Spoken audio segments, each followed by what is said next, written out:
લીલી મેથી અને બાજરીના વડા બનાવવા માટે સૌથી પહેલાં એક બાઉલમાં આપણે દહીં લઈશું, જેમાં ગોળ એડ કરીશું અને બધું સરસ રીતે મિક્સ કરી અને સાઈડ પર રહેવા દઈશું. હવે લીલી મેથી લઈશું, કોથમીર લઈશું, બંનેનું પ્રમાણ ચડિયાતું લઈશું.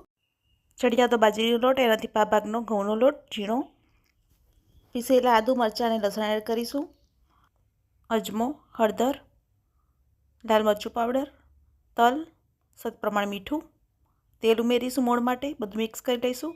જે દહીં આપણે વગાડીને તૈયાર રાખ્યું હતું ગોળ સાથે એ ઉમેરીને આપણે લોટ બાંધીશું. જરૂર પડે તો થોડું થોડું પાણી ઉમેરી આપણે લોટ તૈયાર કરીશું. હવે તેલથી કૂણવી લઈશું.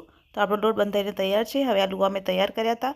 હવે એક પ્લાસ્ટિક પર આપણે તેલ લગાવી લઈશું. તેની પર થોડું પાણી સ્પ્રેડ કરીશું અને એક એક લુવો લઈને આપણે થેપી લઈશું અને બધા વડાને આ રીતે થેપીને તૈયાર કરીશું. હવે પહેલેથી મેં તેલ ગરમ કરવા રાખ્યું હતું, તેમાં આપણે વડાને તળી લઈશું.